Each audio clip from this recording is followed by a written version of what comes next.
네, 다시 만나 뵙게 되어 반갑습니다. 잠시 동안이지만 충분히 쉬셨는지요? 지금부터 기조 세션 6, AI와 교육의 미래를 시작하겠습니다. 최근 AI와 머신러닝 기술을 활용한 적응형 학습이 에듀테크 분야의 화두가 되고 있습니다. 기술의 도움으로 학습 수준에 상관없이 일방적으로 진도를 나가는 방식에서 진정한 의미의 개인별 맞춤 학습으로 교육이 진화하고 있습니다. 이 세션에서는 AI, 머신러닝 기반 적응형 학습의 대표적인 사례를 소개하고 학교와 기업에서 어떻게 AI를 활용해 학생과 직원들의 학습 효과를 극대화시킬 수 있을지 논의하고자 합니다. 먼저 연사자분들의 말씀을 듣고 토론을 진행하려고 하는데요. 발표에는 장영준 리드 대표님, 이재진 웅진싱크빅 대표이사님, 김용재 놀이 대표님께서 준비해 주셨고 유정수 전주교대 컴퓨터교육과 교수님께서 좌장을 맡아 수고해 주시겠습니다. 그럼 유정수 교수님 진행을 부탁드립니다. 안녕하세요. 반갑습니다. 코로나19 때문에 오늘 이 플로어에 많은 분들을 모시지 못했거든요. 그러나 이제 온라인으로 같이 실시간 생중계되고 있기 때문에 온라인상에서 저희가 오늘 하는 얘기들을 같이 참여를 하실 수가 있습니다.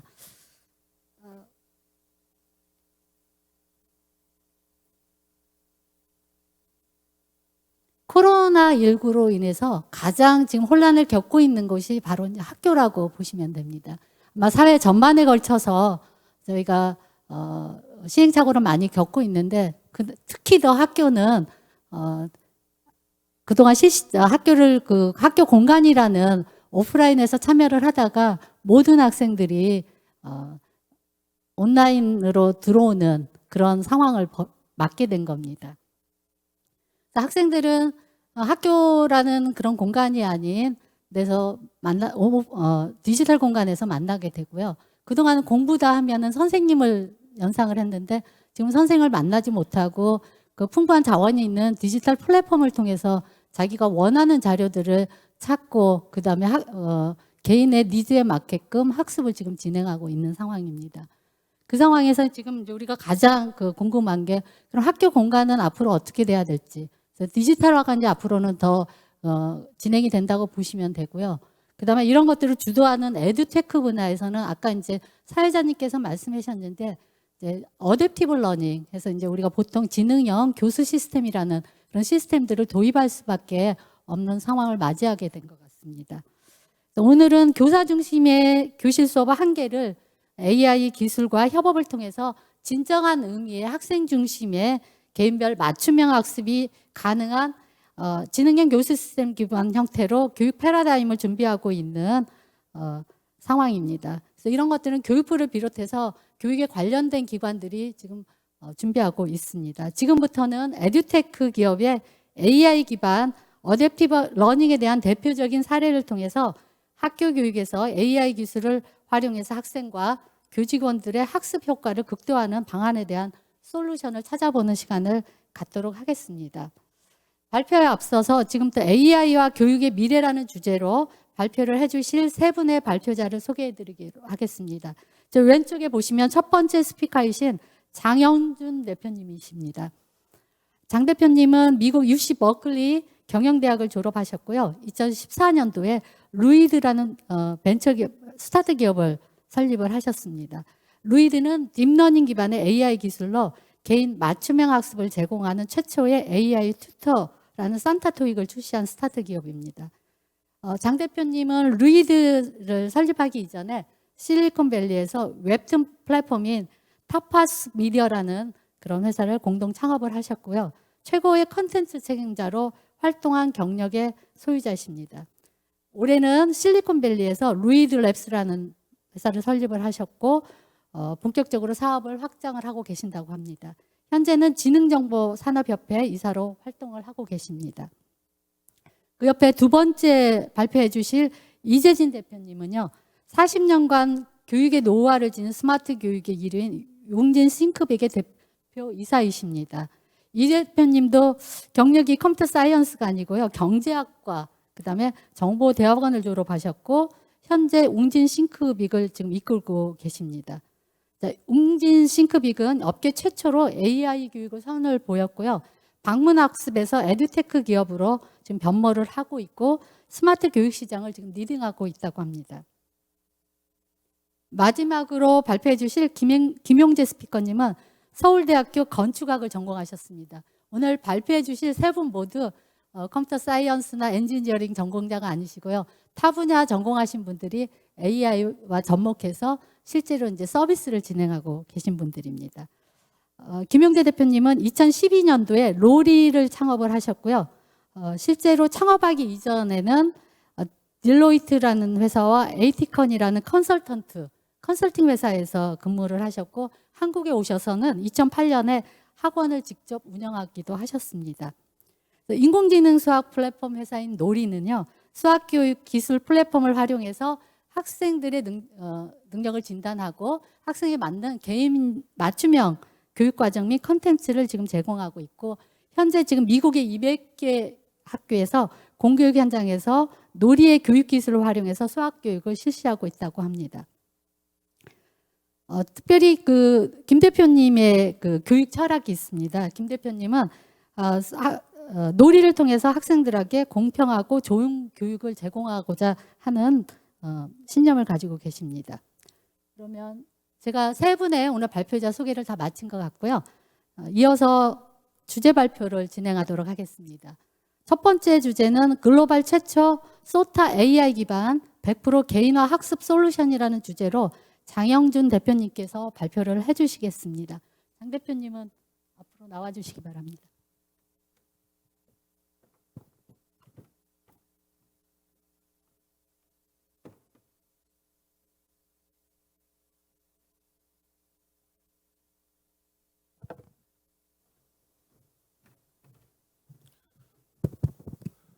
안녕하세요. 저는 2014년도에 리드라고 하는 AI 기반 교육 회사를 창업해서 지금까지 운영을 하고 있는 리드 장영준이라고 합니다. 오늘 제가 말씀드릴 주제는 지금 교수님께서 말씀해 주셨듯이 코비드-19 이후에 혹은 코비드-19을 겪고 있는 지금 현재 글로벌 교육 시장이 어떻게 변혁을 맞이하고 있는지 그리고 그 현장에서 스타트업이 그리고 기술이 어떤 역할을 하고 있는지에 대해서 제가 이해하고 있는 한 그리고 제가 직접 경험한 바를 좀 소개해드리고자 합니다. 익숙하신 풍경이실 텐데요. 이게 교실에서 학습을 하는 것이 아니라 교실에서 시험을 보는 학생들의 모습입니다. 우리는 그 스탠더라이즈 테스트, 그러니까 여러 가지 객관식 시험 유형의 문제들을 통해서 학생들을 평가하고 서열을 매기고 그리고 그 학생들이 어떤 진로를 탐색해야 하는지 혹은 어떤 학교를 가야 되는지를 결정지어 짓는 이 교육 시스템에 굉장히 익숙해 있습니다. 근데 이러한 수능 혹은 SAT, GRE, GMAT과 같이 이 스탠더라이즈 테스트를 통해서 학생들을 평가하는 방식을 서미티브 테스트라고 저희는 그 교육 쪽에서는 표현을 하고 있습니다. 이 서미티브 테스트 혹은 스탠더라이즈 테스트가 그동안 전 세계 거의 대부분의 교육 시스템을 장악을 하고 있었고 실제로 대부분의 이 교육이라는 것을 이루는 주체들, 학생, 선생님 그리고 학부모들 모두 이 누구도 만족하지 않는 항상 불만을 가지고 있었던 시스템이었던 것 같습니다. 실제로 여러 가지 통계 그리고 설문조사를 통해서도 그러한 수치들이 명확하게 나타나고 무엇보다도 좋고 싫음을 떠나서 실제 이 스탠더라이즈 테스트를 잘 보게끔 하기 위한 교육이 실제 교육의 본질을 충족시키는 교육 방식이냐에 대해서 많은 질문들이 있었었고 실제로 여러 가지 연구 결과를 통해서 스탠더라이즈 테스트는 학생들의 실질적 학업 성취 혹은 교육의 본질, 학생의 잠재력을 이끌어내는 데에는 실패한 교육 시스템이다라는 결과들이 굉장히 많이 나오고 있었죠. 그래서 내셔널 아카데미 오브 사이언스에서도 명확하게 사실 여러 가지 연구 결과들을 내놓고 있었었는데 이 스탠더라이즈 테스트가 갖고 있는 문제점은 사실 여러 가지가 우리 스스로 많이 목격을 해왔었던 것 같습니다. 교육의 본질, 교육이 추구해야 되는 것과 실제 교육하는 것 사이에서 벌어지는 여러 가지 왜곡들, 그리고 한 번의 평가를 통해서 그 사람의 미래까지도 결정해 버릴 수 있기 때문에 사실 인간의 욕구상 좀 잘못된 욕구들이 반영이 되어서 나오는 여러 가지 부정부패들, 더불어서 사실 공교육이 추구해야 되는 공교육 현장에서 실제 제공하는 교육 컨텐츠 혹은 학습 방식과 그리고 그 학생들을 평가하기 위해서 보는 여러 가지 시험들 사이에서의 이 왜곡들은 공교육이 제대로 교육의 본질을 충족시키지 못하고 있기 때문에, 그리고 그 스탠다드라이즈 테스트를 잘 보게끔 하는 충분한 교육 재료들이 사실 그동안 많이 부족했었고 역량도 많이 부족했었기 때문에 사교육이라는 영역이 생기고, 사교육은 역시 돈 게임이 될 수밖에 없었죠. 그래서 기본적으로 소득이 많은 가정에서 더 많은 돈을 사교육에 쓸 수 있고, 그 사교육 그것은 결국엔 부모의 소득 수준에 따라서 학업 성취도가 달라지고 미래가 결정되는 이러한 악순환이 계속 반복되어 왔었던 것 같습니다. 이것이 가장 사실 공교육이 해결해야 하는 가장 본질적인 문제인 것 같고요. 여러 가지 문제들에 대해서 사실 우리는 많은 논의들을 해왔습니다. 아까 교수님께서도 말씀해 주셨던, 그리고 리드도 저희 스스로를 정의하기 위해서 사용하고 있는 어댑티브 러닝이라든가 아니면 인텔리전스 러닝이라든가, 그리고 뭐 칸 아카데미나 여러 가지 온라인 교육 시스템에서 시험을 보지 않고 학생들이 활동하는 여러 가지 데이터를 통해서 자동으로 스트레스 모드로 그 학생 모르게 그 평가를 하는 뭐 스트레스 어세스먼트라든가 플립 러닝이라든가 여러 가지 사실 대안들은 많이 논의가 되었고, 우리는 이 대안들이 충분히 시도해볼 만한 가치가 있다라는 것도 다 알고 있었습니다. 그러나 교육 현장은 가장 사실 모든 산업 분야 중에서 가장 나태하고 가장 게으른 사실 인더스트리였었고, 그렇기 때문에 이러한 도전할 만한 가치가 있고 시도해볼 만한 가치가 있는 여러 개념들을 실제로 공교육 현장에 반영하고 그 패러다임을 주도해 나가는 역량과 시도가 많이 부족했었던 것 같습니다. 이러한 여러 가지 새로운 교육의 아젠다들 중에서 아까 말씀드렸었던 Summative Assessment 패러다임에서 Formative Assessment, Formative Learning 패러다임으로 바뀌어야 한다라는 이야기 역시 오래전부터 논의가 되었었고, 지금은 제가 지금 리드가 현재 파트너십을 맺고 있는 브라질, 이집트, 그리고 미국, 중동, UAE, 기타 등등의 국가에서는 더 이상 서메티브 어세스먼트를 통한 교육 방식을 타파하고 포메티브 러닝을 위한 교육 시스템을 완전히 재건하는 프로젝트가 큰 규모의 자본을 통해서 진행되고 있는 상황입니다. 서메티브 테스트는 한 번의 평가로 그 학생들이 어느 정도의 수준인지를 재단하고 줄을 세워서 certification, 그러니까 어떤 자격을 부여하고, 교육의 목표는 그 숫자를 맥시마이즈하기 위한 것에 초점이 맞춰져 있습니다. 다만 반면에 formative learning은 여러 가지 평가를 파는 것이 아니라 진단을 한다라는 표현이 훨씬 어울리는 교육 방식입니다. 예를 들어서 미국 지금 캘리포니아 같은 경우에는 University of California Council에서 지금 시도를 하고 있는 것은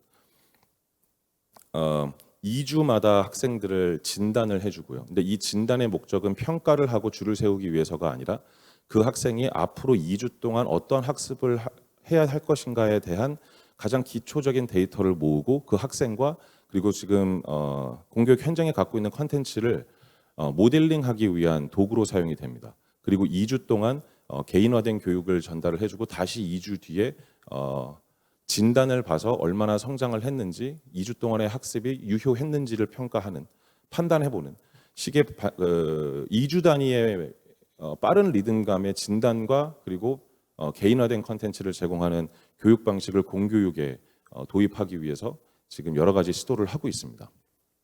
사실 이런 시도가 그동안 아까 말씀드렸다시피 충분히 시도해볼 만한 가치가 있음에도 불구하고 시도가 되지 않고 있다가 지금 현재 브라질에서 혹은 UAE에서 미국에서 갑자기 이 모든 그 Ministry of Education이라고 하죠. 각 국가의 교육부가 절박하게 갑자기 움직이고 있는 건 여러분들이 다 아시다시피 코비드-19 때문입니다. 코비드-19은 그 무거운, 그러니까 저는 이 교육 산업을 엉덩이가 가장 무거운 산업이라고 자주 표현을 합니다. 왜냐하면 변화를 싫어하고 그리고 한 번 변화를 하면 다시 돌아서 이제 예전 패러다임으로 돌아가는 일도 거의 없는 한 번 변화하면은 그 변화의 크기가 굉장히 크지만 변화하기가 쉽지 않은 영역이 바로 교육 영역인데 코비드 19이 그 무거운 엉덩이를 들고 지금 서메티브 테스트 패러다임에서 포메티브 테스트, 포메티브 어세스먼트 패러다임으로 지금 변화를 주도하고 있는 상황입니다. 실제로 캘리포니아 같은 경우에는 우리가 가장 익숙한 미국 대입 시험인 SAT, ACT를 더 이상 입시에 반영하지 않기로 결정을 했고요. 그 결정에 따라서 사실 교육 산업에서 가장 먹이사슬의 위쪽에 위치한 출제 기관들이 매우 당황하고 지금 어찌할 바를 모르고 그 넥스트 패러다임 어떻게 우리가 교육 현장에서 역할을 할 수 있을지에 대한 답을 열심히 찾고 있는데 실제로는 답을 제대로 내고 있지 못하는 상황입니다. 정말로 더 이상 갈 길이 교육부도 지금 코비드 19 때문에 일단은 임시 방편으로 온라인 교육을 실행을 하고 있습니다. 근데 자녀를 두신 분들이라면 다 아시겠지만 실제 온라인 교육은 워킹하지 않습니다. 공교육이 제공해야 되는 최소한의 교육의 질과 최소한의 확보되어야 할 학생들의 어텐션, 집중도를 전혀 확보하고 있지 못하는 것이 온라인 교육을 통한 비대면 교육이고요. 그래서 모든 교육부들이 이걸 어떻게 타파를 하고 어떻게 극복해야 될지에 대해서 많은 고민을 하고는 있지만 답을 제대로는 아직은 정확하게 내지 못하고 있는 상황. 출제 기관들도 마찬가지로 더 이상 서메티브 테스트를 더 이상 볼 수 있는 환경이 오프라인으로 모여서 시험을 볼 수 없기 때문에 어떻게 해야 될 것인가에 대해서 고민이 많습니다. 그래서 이 포메티브 러닝을 어떻게 실제 구현할 것인가에서 온라인은 임시 방편으로 시도해봤지만 실패했고 실질적으로는 AI 기술을 통해서 학생들과 공교육에서 선생님이 인터랙션 하는 것보다 더 나은 점도 있고 혹은 공교육의 학생들과 온라인으로 소통하기 위해서 어떤 도움을 줄 수 있을까에 대한 고민을 해결해 줄 수 있는 건 AI 기술밖에는 없습니다. 근데 이 AI 기술이 확장성이 있기 위해서는 선생님들이나 혹은 도메인 엑스퍼트들의 직관과 경험에 의존한 룰 베이스 알고리즘이면 안 되고요. 데이터가 알아서 학습하고 판단할 수 있는 딥러닝 기반 혹은 이제 AI 실제 데이터 기반의 의사결정 혹은 예측 추론 추천 등이 가능해져야 됩니다. 그 이제 어떤 사례로 리드가 만들어서 지금 UAE나 브라질에 지금 제공을 하고 있는 제품의 샘플이 있는데 산타 토익을 기반으로 좀 만들어진 부분이 있습니다. 그래서 간단하게 그 제품 시연을 소개해드리도록 하겠습니다.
네, 시청해 주셔서 감사합니다.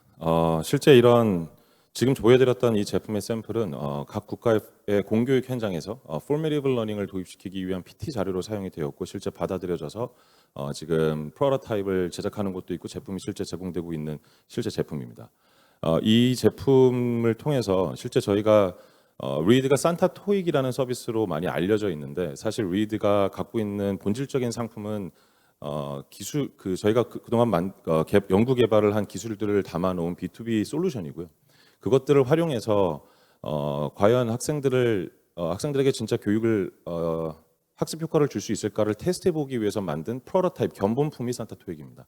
다행히 그 견본품이 시장에서 워킹했고 학생들에게 실질적인 학습 효과 결과들과 그리고 이제 비즈니스 결과들을 만들어내서 또 마케팅을 하다 보니까 많이 알려져 있는데 실제로는 리드는 훨씬 더 B2B, B2G 비즈니스를 훨씬 더 많이 하고 있고요.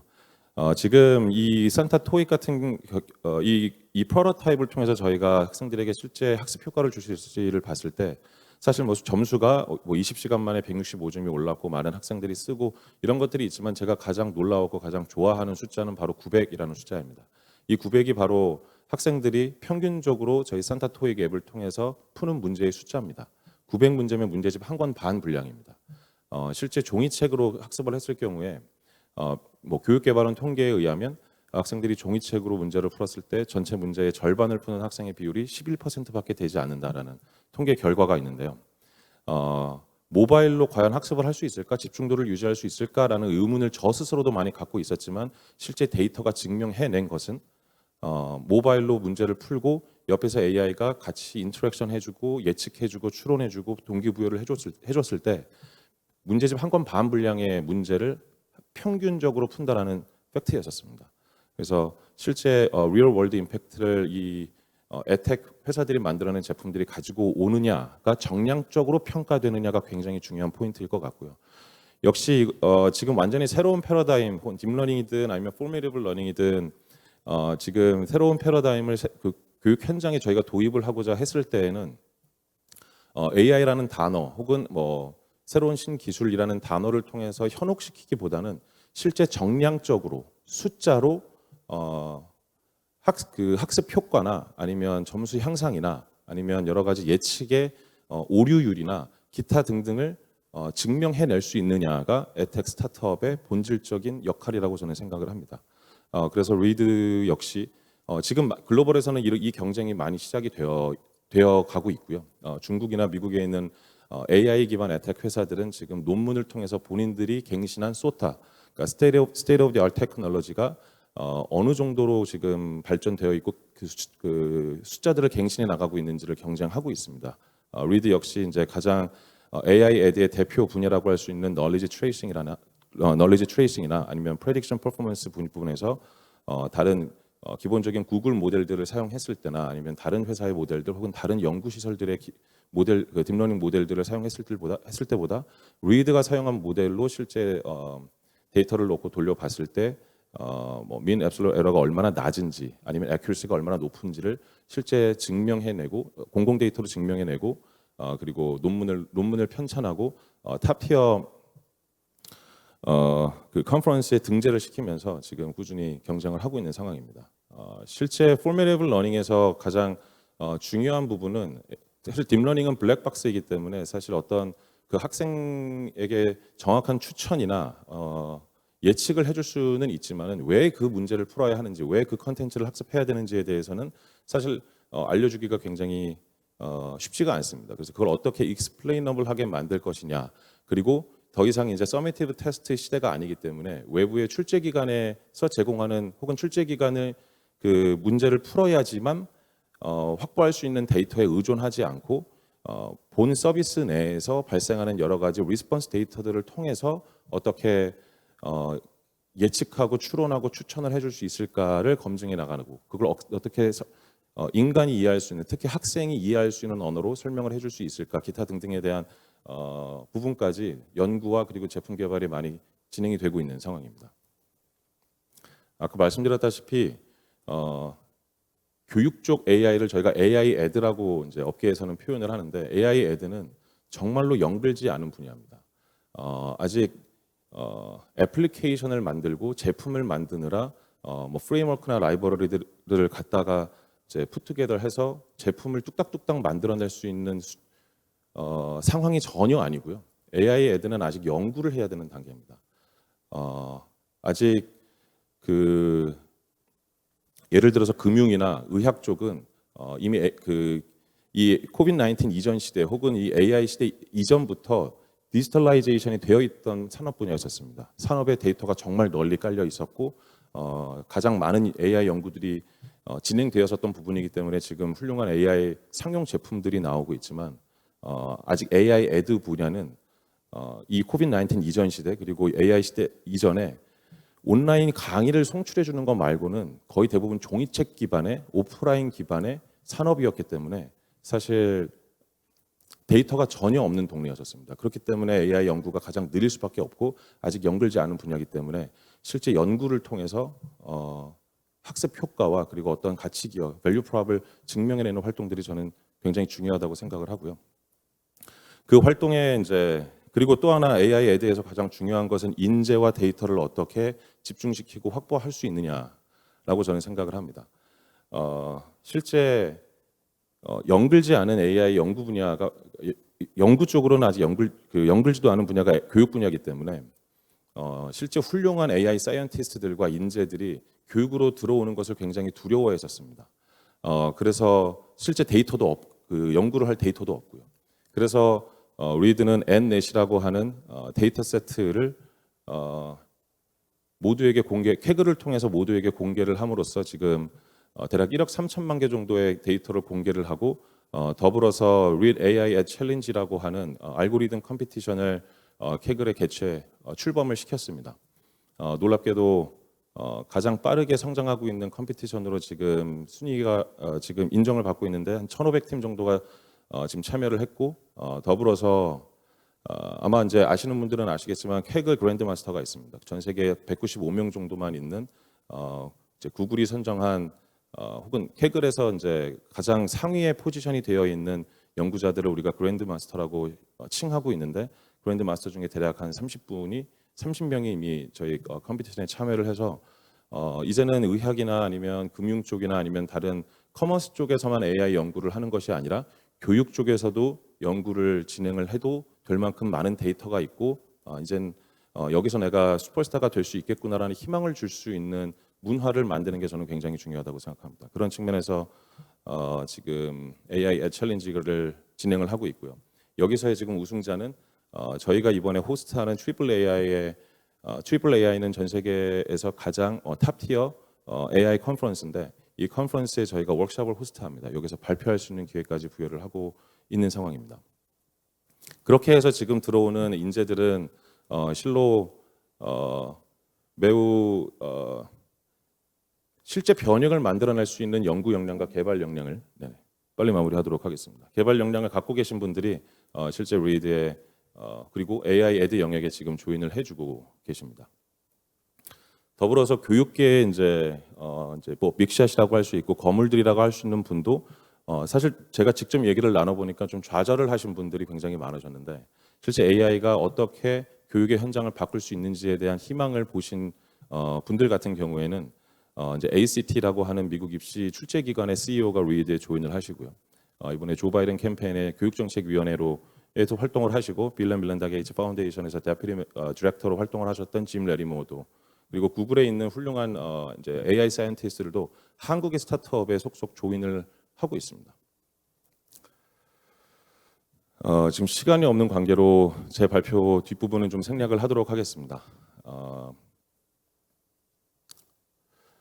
네, 지금까지 리드가 바라본 교육의 미래와 그리고 AI 역할에 대해서 말씀드렸습니다. 감사합니다. 제가 시작하기 전에 시간 엄수 부탁드렸는데 다들 약속하셨거든요. 제가 하다 보면 꼭 시간이 넘는 걸 다 알고 있습니다. 제가 교육계 몸담는 사람으로서 일원으로서 한번 말씀드리면 저희 교육계가 나태한 산업은 아니었고요. 나름대로 열심히 저희들도 노력을 그 일원으로서들 하고 있었는데 알다시피 교육을 저희가 그동안은 산업으로 접근을 하지 않았습니다. 그랬는데 실제로 이제 교육도 현재 와서 보니 에듀테크 산업들이 나오면서 교육도 산업이다라는 것은 맞습니다. 그래서 나름대로는 열심히 하고 있었는데 저희가 이제 이게 교육이 지금 현재가 산업혁명 이후로 나왔던 그 오래된 틀이기 때문에 그 틀을 깨기가 좀 어려웠던데 이번에 코비드 19 덕분에 저희가 이제 저희 나름대로가 아니라 외부에서 망치로 두드려서 저희가 이제 틀을 좀 깨고 있고 그러기 위해서 이제 여러분들 오늘 이 세 분의 대표님들을 모시고 저희가 좋은 얘기를 듣고자 하는 겁니다. 아까 소타에 대해서 말씀을 해주셨는데 제가 아까 소타라는 제목을 보고 이제 일반인들은 왜 앞에 이 소타를 붙였을까 하는 생각을 하고 있는데요. 이 소타를 붙였다는 얘기는 최고의 모델이라는 얘기입니다. 지금 스테이트 오브 더 아트 지금까지 현재 많이 러닝이 된 학습 모델 중 최고 모델이라는 자부심을 가지고 붙인 겁니다. 그 부분 아마 대표님이 말씀을 해주시려고 했는데 마지막 시간 때문에 못하고 나온 것 같아서 제가 대신 말씀을 드리고요. 아무튼 저희한테 아무튼 이 교육 현장을 새롭게 우리가 볼 수 있는 그런 좋은 오늘 발표를 해주신 대표님께 다시 한번 큰 박수 부탁드리겠습니다. 이어서 두 번째는 에듀테크 코로나를 보는 교육혁명이라는 주제로 이재진 대표님께서 발표를 해주시겠습니다. 박수는 끝나고 하는 걸로 하겠습니다.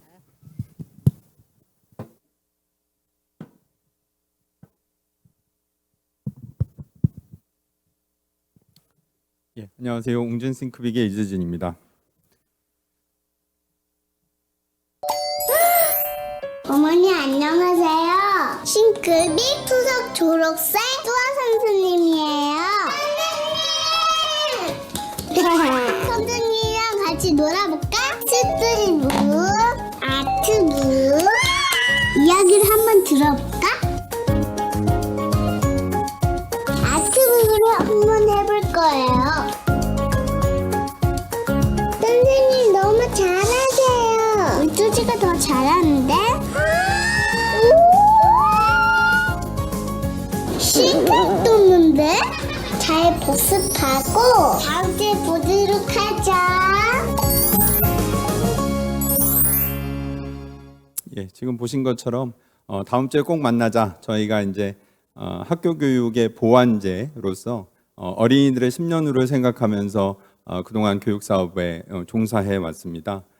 자기주도 학습을 좀 더 강화하는 방법의 일환으로 2010년부터 그리고 2014년부터는 태블릿 기반에서 시스템을 만들어서 아이들이 스스로 학습하고 선생님하고 만나서 함께 피드백 받고 멘토링 받는 형태로 비즈니스를 진행해 왔습니다. 장소적으로 보면 뭐 학습센터나 공부방에서 이렇게 가서 공부하다가 모르는 것들을 물어보고 토론하고 이렇게 하는 방법도 있고요. 또 선생님이 이렇게 일부는 모둠 수업을 통해서 또 디지털과 함께 이렇게 가르치는 방법으로 교육을 진행해 왔습니다.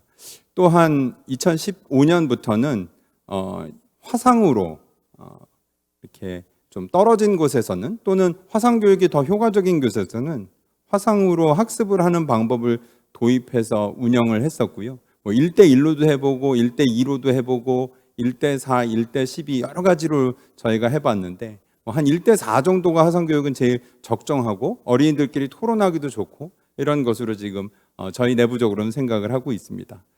이렇게 디지털화를 하다 보니까 매달 약 30억 건 정도의 데이터가 축적이 되고요. 한 6년 이렇게 지나니까 1억 건 정도가 매일매일 이렇게 쌓인 데이터들이 모여서 굉장히 큰 요즘 이야기하는 빅데이터가 쌓이게 되었습니다. 그래서 이런 빅데이터를 통해서 패턴들이 이제 보이기 시작했는데요. 회원들이 어떻게 진입을 해서 태블릿 PC를 통해서 학습을 할 때 개념 학습을 하고 문제를 풀고 심화 학습을 하고 틀렸을 때 어떤 행동을 하고 또 난이도별로 보이는 행동이라든가 아이들의 학습 습관 이런 것들을 저희가 볼 수가 있었습니다. 이러한 것들을 가지고 AI를 도입해 보면 교육에 조금 더 효과적일 수 있겠다라고 생각이 되어서 4년 전에 저희가 미국의 실리콘밸리에 있는 키댑티브, 그러니까 교육과학자와 심리학자 그리고 AI 전문가들이 모인 스탠포드 출신의 박사님들이 많이 계신 회사에 저희가 투자를 하고요. 공동 연구를 용역을 주어서 진행을 함께 하였습니다. 그래서 크게 저희가 뭐 6가지 정도의 알고리즘을 가진 모델을 가지고 혼용해서 이제 교육에 적용을 하고 있는데요. 우선은 데이터 분석을 통해서 난이도, 체감 난이도를 파악을 하게 됩니다. 그래서 회원별로 실제로 같은 문제를 받았다고 하더라도 그것들을 겪는 그 어려움이 이제 다를 텐데요. 그러한 난이도 분석을 통해서 실제로 예측을 하게 됩니다. 그래서 얼마나 맞출 수 있는지, 그리고 얼마 만에 풀 수 있는지를 파악을 하게 되고요. 그리고 그것들을 통해서 실제로 이제 교육을 하게 되면 그 효과가 있으려면 적정 난이도, 그리고 적정 난이도보다 조금 더 높은 수준의 문제를 통해서 의욕을 고취하는 것들이 굉장히 중요하게 되는데, 이러한 형태로 적정 난이도에 맞는 문제를 출제하게 됩니다.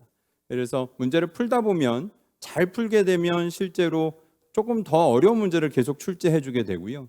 또 잘 못 풀게 되면 다시 그 반복해서 풀게 할 수도 있고, 조금 난이도를 낮춰서 하게 할 수도 있고, 다시 개념 학습으로 돌아가게 할 수도 있는 등, 이러한 것들이 이제 AI가 동작해서 아이들의 학습을 유도하도록 설계되고 실제로 지금 구현이 되어 있습니다.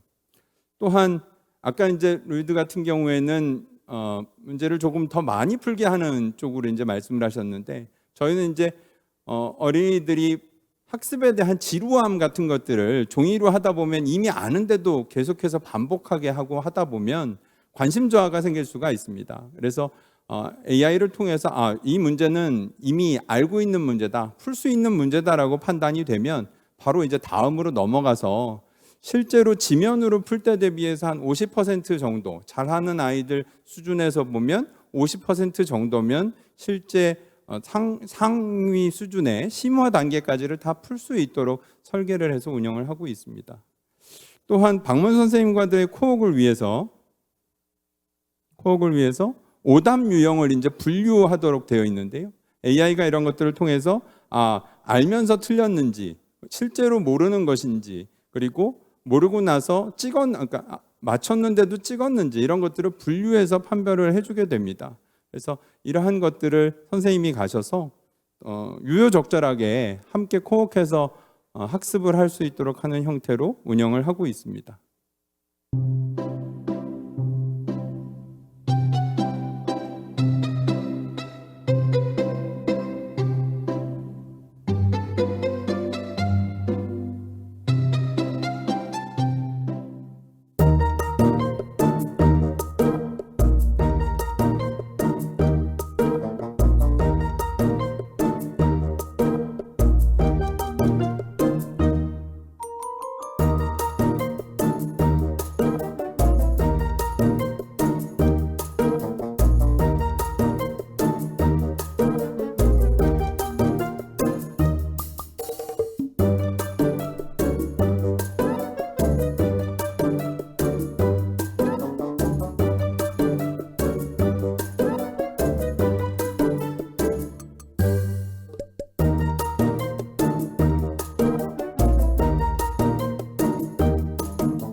궁극적으로는 초개인화, 그러니까 개인별로 다 다른 아이들의 그 수준 성향에 맞추어서 이렇게 학습을 제공하는 것을 목표로 하고 있고요. 그래서 이제 예를 쌍둥이로 들었습니다만 실제로 수많은 학생들에게 다 다른 형태로 운영되도록 이렇게 하고 있습니다. 그래서 오답을 이렇게 분류해서 솔루션을 제공을 할 적에 아이들이기 때문에 또 이런 캐릭터가 나타나서 그 적절하게 유효적절한 메시지를 주는 것들을 하고 있고요. 이런 메시지를 줄 때도 어린이들 성향에 좀 맞게 어린이들이 좌절하지 않고 상처받지 않도록 하는 것까지 세심하게 저희가 신경을 쓰고 있고요. 또 학부모님들 입장에서 보면 옆에 있으면서도 사실은 아이들이 어떤 상태인지 학습 상태를 알기가 되게 어려운데, 이러한 부분들을 AI가 피드백해 드릴 수 있도록 이런 도표를 통해서 알려드리는 작업들을 하고 있습니다. 그리고 실제로 문제를 풀기 전에 이미 학부모님들께 이 아이가 이 문제를 풀 수 있었는데 못 풀었다. 그리고 왜 못 풀었는지에 대해서 알려드림으로써, 그리고 그 문제에 대해서도 하나하나 이렇게 뭐 일종의 톡 프로그램을 통해서 보내드림으로써 어머님들이 한 번 더 아이들을 봐줄 수 있는 그런 형태로 운영을 하고 있습니다.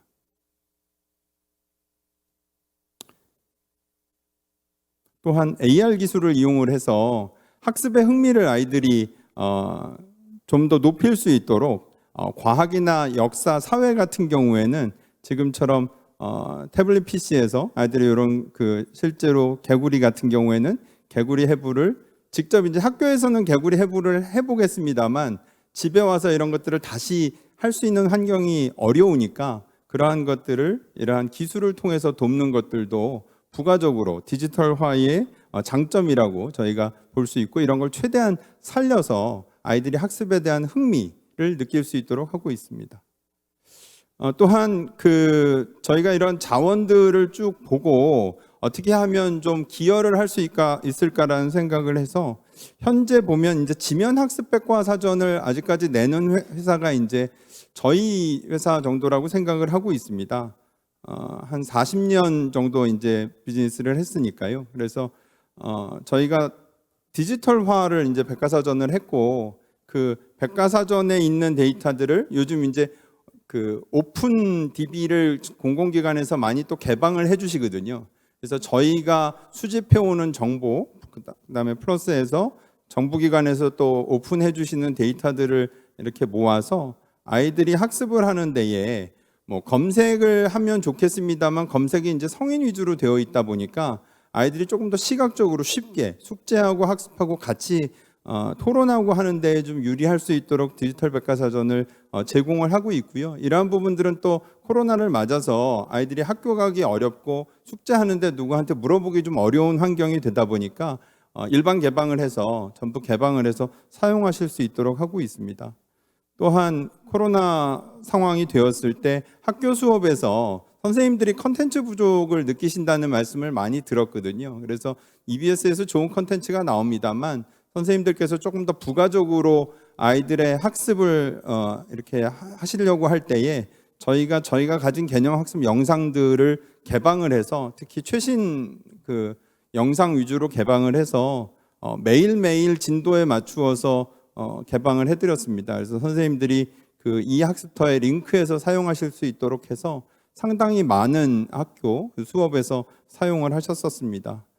또한 이제 영상으로 1학기를 보내시고 나서 2학기에는 그 학습 결손을 좀 메울 수 있는 방법에 대해서 또 선생님들이 여러 가지 말씀을 주셨습니다. 그래서 저희가 가진 AI 수학 같은 경우에도 학교에 좀 개방을 해주면 아이들이 영상만 보고 일방향의 수업을 하게 되는데, 문제풀이 같은 경우에도 학습 꾸러미가 나가지만 그런 것들이 이제 인터랙티브로 이루어지지 않으니까 수업 클래스 같은 경우들을 아이들이 AI 수학을 좀 풀고 그 수학에 의거해서 나타나는 아까 저희가 보여드린 그런 분류에 의거해서 아이들의 상태 같은 것들을 좀 피드백할 수 있는 형태, 아이들의 난이도에 맞춰서 문제를 제공할 수 있는 형태의 프로그램 제공을 요청을 하셔서 2학기에는 또 학교 수업에 이러한 형태로 개방을 해서 제공을 해드리고 있습니다. 물론 이제 선택은 선생님들께서 수업 구성에 맞추어서 하시게 되어 있고요.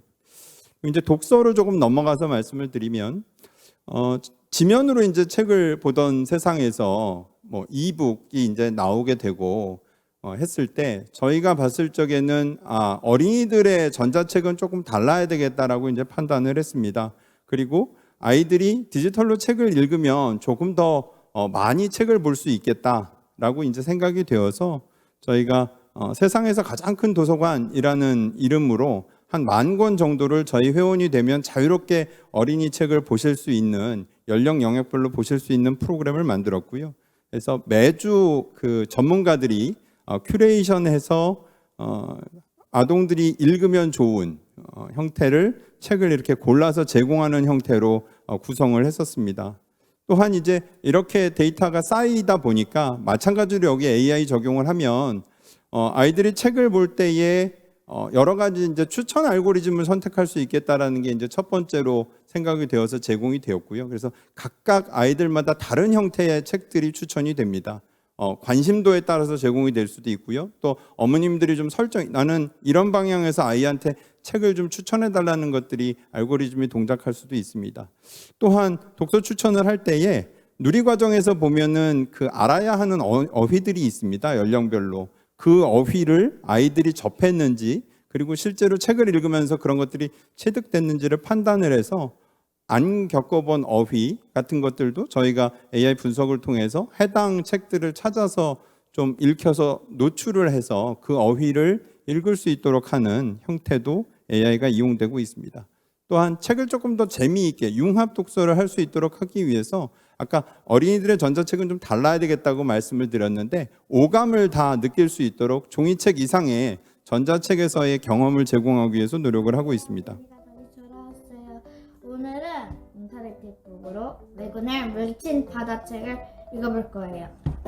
오늘의 준비물은 마커들이랑 색칠 마커. 그럼 색칠 마커부터 색칠해 볼게요. 그 인터랙티브북이 너무 재밌는 이유가 나만의 거북선을 만들어서 하는 것도 되고 어린이들한테는 강추해요.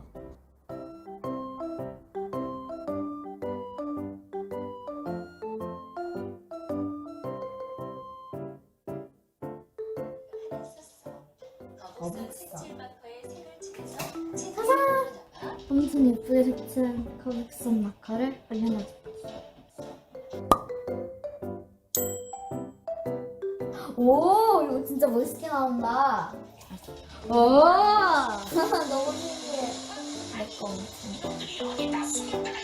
오, 내가 만든 거 아직도 쓰는구나. 화살, 불화살이에요.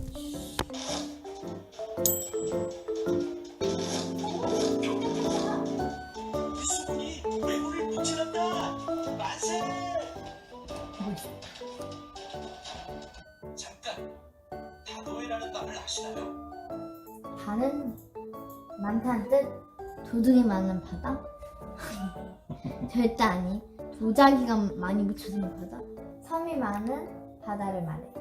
섬이 많은 바다. 맞췄어요. 이순신 장군은 섬이 많은 이 지역을 어떻게 전투에 활용했을까요? 그 기러기 모양인가? 꼭 날개를 펼친 닭 모양을 하고 있습니다. 그게 그게 아까 기록이라며. 그런가?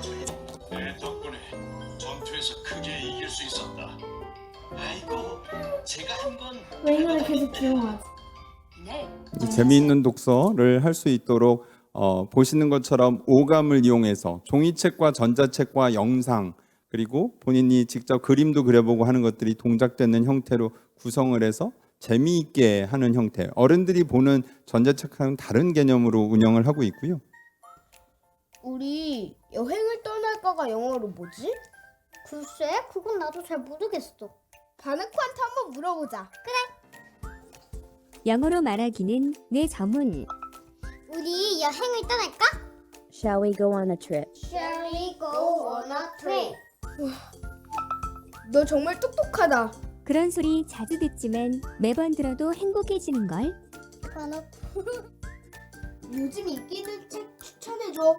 원리가 보이는 과학 추천해줄게. 인터랙티브 북으로도 만나볼 수 있다고. 한번 찾아보자. 그래. 바나나이 보여. 우와, 진짜 신기하다. 보자.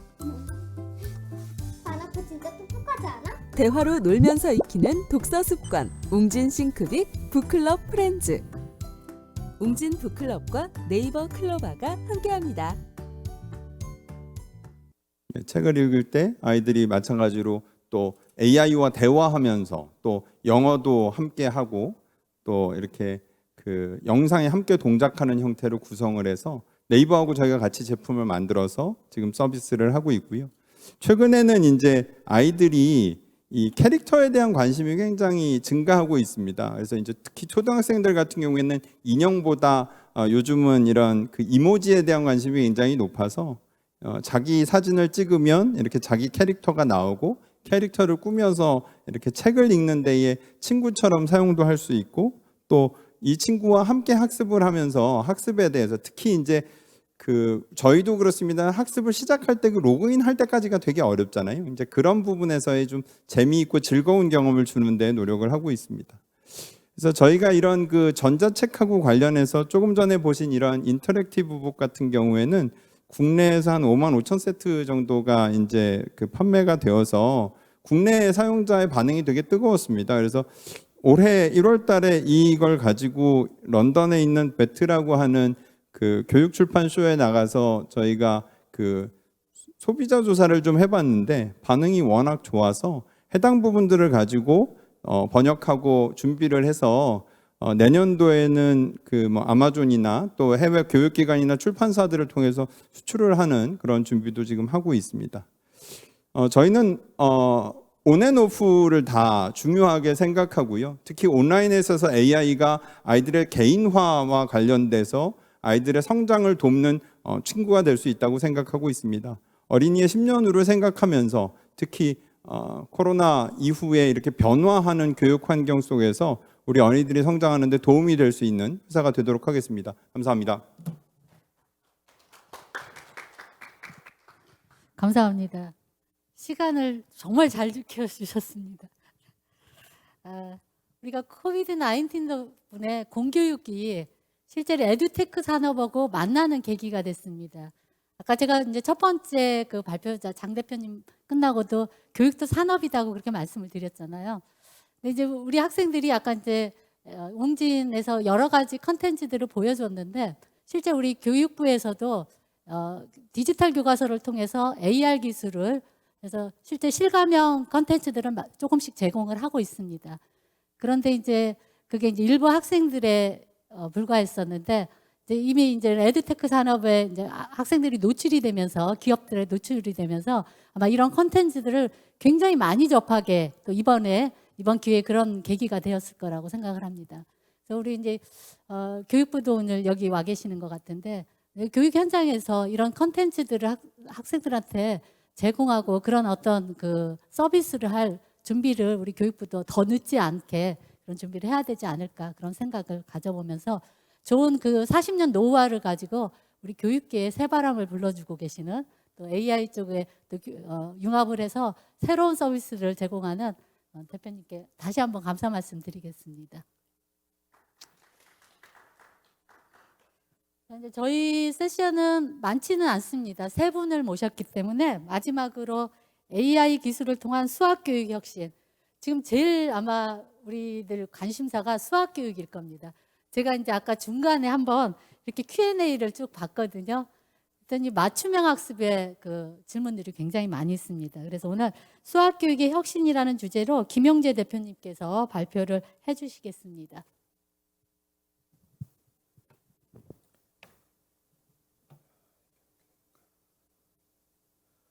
네, 안녕하세요. 저는 AI 기반의 이제 수학 교육 소프트웨어를 만드는 회사인 노리의 대표를 맡고 있는 김영재입니다. 그래서 오늘은 저희가 이제 2012년 창업 이후에 수학 교육이 가지고 있는 문제점들을 어떻게 해결하려고 시도를 했는지, 그다음에 저희가 가진 기술을 통해서 실제 교육의 모습이 어떤 식으로 달라질 수 있는지 좀 소개를 드리도록 하겠습니다.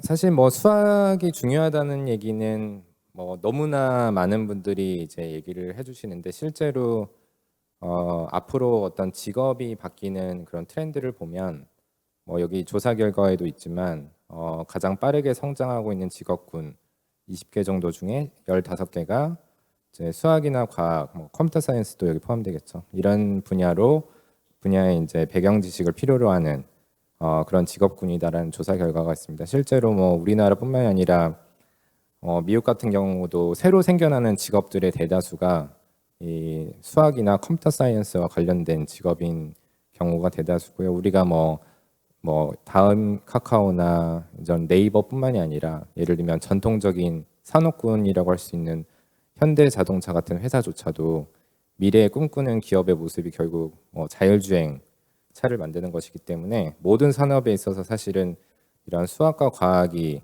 결합되는 그런 직업에 대한 수요가 갈수록 이제 늘어나고 있고요. 그에 따라 어떻게 보면 수학은 기초 과목으로서 그 중요성을 더할 수밖에 없습니다. 근데 실제로 이제 저희가 가지고 있는 현실을 보면 말씀을 뭐 많이 뉴스에서 접하셨겠지만 우리가 보통 수포자라고 하는 그런 용어가 사실 수학에만 있잖아요. 다른 과목에 뭔가 포기했다 이런 의미가 없는데 수포자라는 단어를 굉장히 흔하게 쓰고 있고 뭐 사실 우리나라뿐만이 아니죠. 미국 같은 나라도 실제로 수학을 포기해서 졸업하는 학생들 비율이 굉장히 높을 정도로 수학에 대해서는 학생들이 많은 공포심과 어려움을 가지고 있는 게 그 현실입니다. 그럼 과연 이제 왜 이런 이제 수포자가 생겨날 수밖에 없는 그런 우리가 현실을 맞게 됐는지 저는 이제 두 가지 정도의 이제 원인을 좀 찾아봤습니다. 그러니까 첫 번째는 우리가 이제 집합식 교육이라고 하는 교육 현장의 모습이죠. 그러니까 뭐 학교에 같은 경우도 사실은 이런 이제 뭐 나중에 고등학교 2학년, 3학년 됐을 때 수학을 포기한 아이들이 수업 시간에 그냥 잠을 잔다든지 이런 게 굉장히 흔한 풍경이고 뭐 이게 학교에 국한되지 않고 우리가 보통 학원이라고 하는 그런 집합식 교육 현장을 가더라도 사실은 아이들이 뭐 수업은 듣고 있을지 모르겠지만 대다수의 아이들은 그 수업을 못 따라가고 있는 게 현실입니다. 뭐 실제로 우리나라가 인강 같은 서비스들이 굉장히 많이 발전됐잖아요. 그런 회사들조차도 뭐 일타 강사라고 하는 직업이 굉장히 이제 돈도 잘 벌고 하는 그런 직업이지만 실제로 그런 수업을 듣는다고 해서 아이들이 수학 성적이 절대 오르지는 않거든요. 그러니까 그런 것들이 이제 결국에는 기존의 이런 집합식 교육, 그러니까 서로 다른 아이들을 모아놓고 선생님들이 똑같은 강의를 하는 것 자체가 사실 뭐 대다수의 과목에 다 안 맞는 방향이지만 수학은 특히 그 현상이 심할 수밖에 없다는 거죠. 다른 이런 어떤 주제를 가지고 배우는 과목에 비해서. 그러니까 예를 들면 뭐 그래서 이제 학교 현장 같은 경우에 이제 뭐 분반 수업을 하기도 하죠. 상위권 그룹, 중위권 그룹, 하위권 그룹 이렇게 나눠서 분반 수업을 하지만 사실 그것도 아이들한테 그다지 도움은 안 돼요. 그러니까 중위권 똑같은 80점짜리 아이가 있다고 하더라도 그 아이가 알고 모르는 건 서로 다르잖아요. 어떤 아이는 도형이나 기하를 되게 잘할 수도 있지만 또 대수 과정은 약할 수도 있고 이제 서로 그런 지식적인 차이 때문에 사실은 그런 교육의 하나의 장소에 모아놓고 하는 거는 수학 교육에 있어서 가장 사실 안 맞는 교육 방식이라고 할 수 있습니다. 두 번째는 이제 기존에 이제 교육의 매체가 가지고 있는 한계죠. 리드 대표님께서도 뭐 얘기하셨지만 사실 종이라는 그 매체가 가지고 있는 가장 큰 한계는 데이터가 남지 않는다.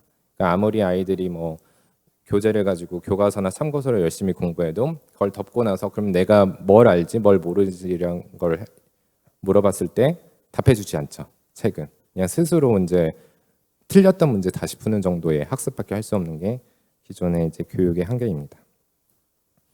근데 이제 교육도 이제 최근에 많이 바뀌게 했습니다. 물론 이제 코로나로 인해서 최근에 우리나라도 이런 변화가 빨리 일어나고 있지만 뭐 이제 교육 관계자분들은 잘 아시겠지만 이제 미국 같은 경우는 특히 이제 수학이나 과학 같은 이런 기초 과목들의 좀 그 아이들 간의 그 실력 편차가 너무 많이 발생하다 보니까 그걸 이제 좀 보완할 수 있는 그런 방식들을 많이 찾기 시작했고 그래서 뭐 블렌디드 러닝 같은 그런 새로운 이제 교육 방식을 2010년 초반부터 도입을 해서 상당수의 이제 학교들이 이미 굉장히 보편적으로 사용을 하고 있는 방식입니다.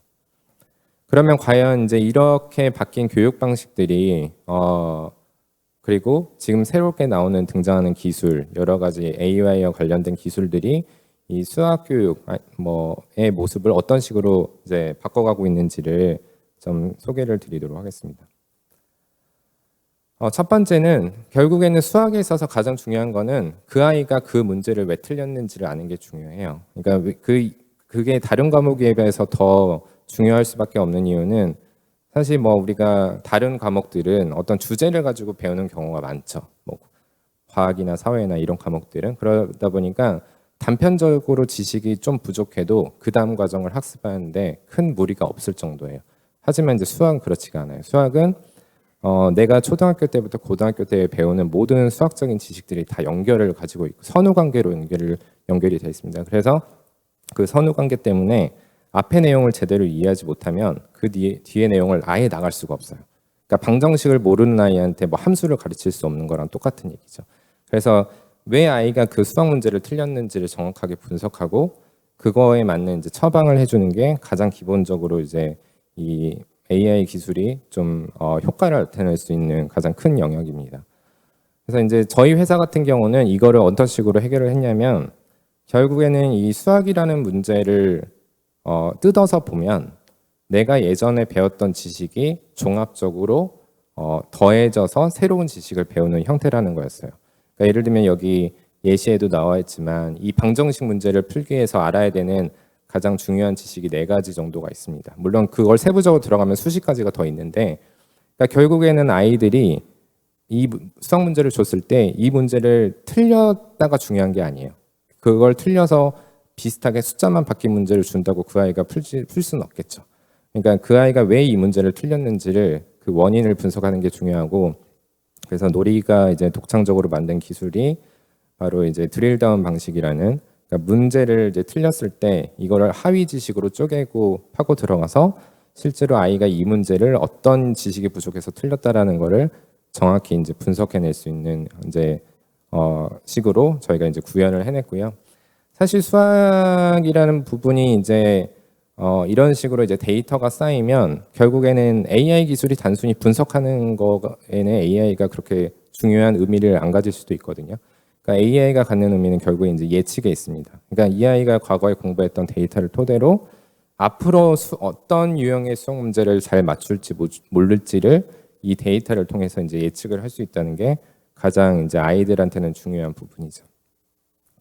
그래서 실제로 저희가 가지고 있는 엔진을 보면 아이들이 초등학교 때부터 고등학교 때 배우는 뭐 다양한 수학적인 지식에 대한 일종의 아이들의 수학의 뇌를 그려주는 거죠. 그래서 어떤 지식을 알고 모르고 그걸 모르면 그 다음 과정을 이해를 못하고 이제 이런 데이터들을 딥러닝 방식으로 이제 분석을 하고요. 이거를 통해서 실제로 아이들이 앞으로 어떤 문제를 어떤 확률로 맞출지를 이제 예측을 하게 됩니다. 그래서 확률이 뭐 매우 높은 문제, 뭐 80%, 90%다. 사실 그 문제는 그 아이가 풀지 않았지만 그 아이한테 주면 거의 맞춘다는 얘기고 그 얘기는 너무 쉬운 문제인 거죠. 잘하는 아이한테 굉장히 쉬운 문제를 주는 것 같은 거. 이 때문에 불필요한 문제들이고 반대로 어떤 아이가 뭐 어떤 특정 문제를 줬을 때 맞출 확률이 20%다. 그 얘기는 당연히 틀린다는 얘기고 그 20%라는 얘기는 그 아이가 그 수학적인 지식을 풀기 위해서는 알아야 되는 배경 지식이 수학에 한 4-5가지가 있는데 그중에 한두 개밖에 알지 못한다는 거예요. 그래서 지금 당대 상태에서는 그 문제를 주는 게 아무 의미가 없다는 얘기예요.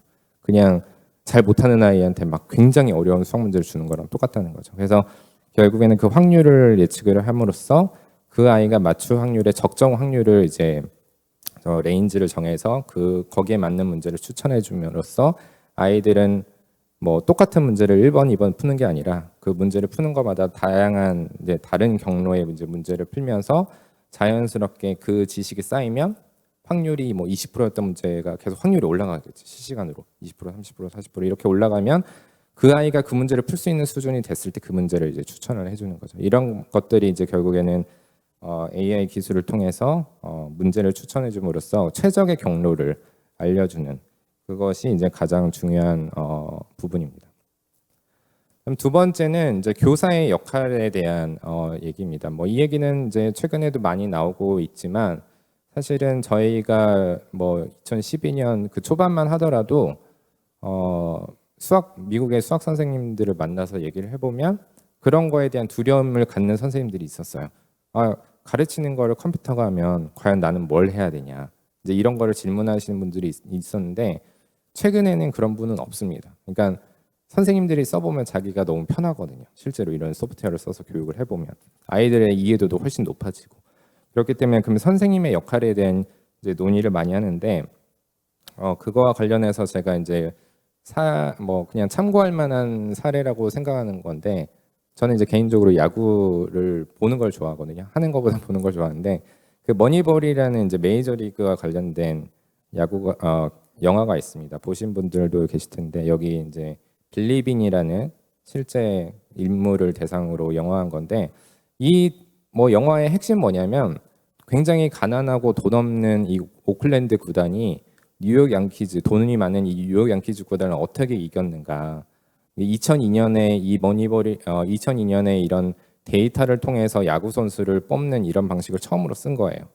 과거에는 예를 들면 이제 홈런 많이 치고 타점 높은 타자 이런 타자가 좋은 타자라고 생각을 했는데 그런 게 아니었던 거죠. 승리에 기여하는 여러 가지 이제 변수들을 가지고 분석을 해서 그걸 수학적으로 해석을 해서 이제 어떻게 보면 야구의 판도를 바꾼 거예요. 그래서 실제로 요즘 메이저리그 야구를 보면 어떤 타자가 그 스윙 배트를 몇 도의 각도로 스윙했을 때 가장 이상적인 그 궤적이 나와서 2루타가 홈런이 되는지 이런 것까지 다 리서치를 합니다.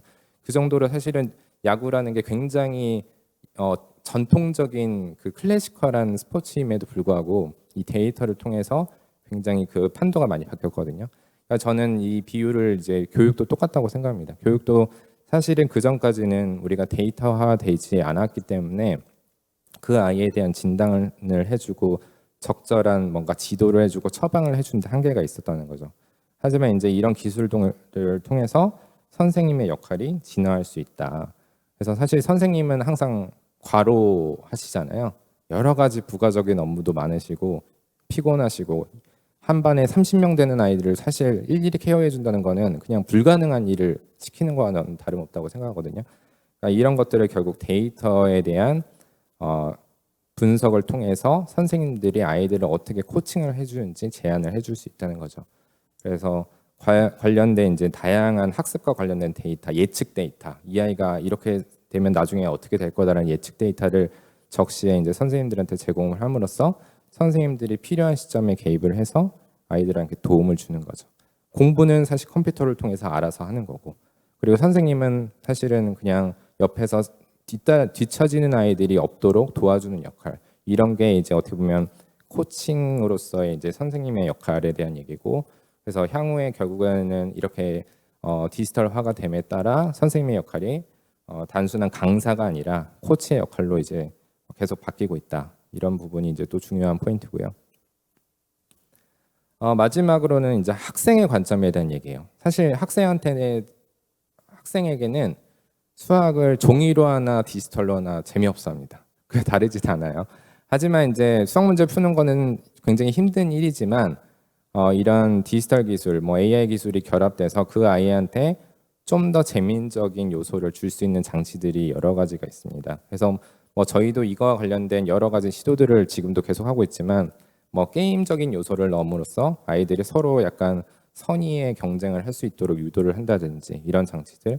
그다음에 사실 뭐 어떻게 보면 뭐 종이로 이제 교과서나 참고서를 혼자 공부하는 거는 어떻게 보면 고독한 싸움이잖아요. 혼자만의 그냥 끙끙대면서 수학 문제를 풀어야 되는 건데, 내가 공부를 하고 있는데 내 또래 아이들과 비교했을 때 내 수준이 어느 정도인지, 전국에 있는 아이들과 비교했을 때 어느 정도인지, 얼마나 내가 더 상승될 수 있는지, 이런 거를 다양한 형태로 보여줌으로써 학생들에게 이제 학습에 대한 동기부여를 제공해 주는 것이 사실 종이는 절대 하지 못하는 그런 영역이고, 그리고 마치 이제 종이는 어떻게 보면 아무 반응이 없잖아요. 학생이 문제를 푸는 동안. 하지만 저희 같은 이제 컨텐츠들을 보면 공부를 하면서 옆에 이제 계속 가상의 튜터 같은 사람이 이제 얘기를 해주면서 가이드를 해줍니다. 문제를 틀리면 너 이렇게 한번 풀어볼래? 이제 이런 식으로 이제 가상의 튜터가 이제 아이들을 인터랙티브하게 지도를 해주기 때문에 학생들이 이제 학습에 대한 좀 집중도를 계속 유지할 수 있도록 도와주고 있습니다.